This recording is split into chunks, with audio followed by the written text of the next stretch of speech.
I ran into this last week. Here's what fixed it for me. Adding a bank account to your Stripe Connect can seem tricky, but it's straightforward once you know the steps.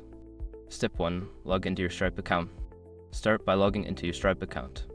Make sure you have the necessary permissions to add a bank account. Step 2. Navigate to Connect settings. Once logged in, go to the Connect section in the left-hand menu. This is where you'll manage your connected accounts and bank details. Step 3. Select the account. Choose the connected account you want to add a bank account to. If you have multiple accounts, ensure you select the correct one to avoid any mix-ups. Step 4. Add bank account information.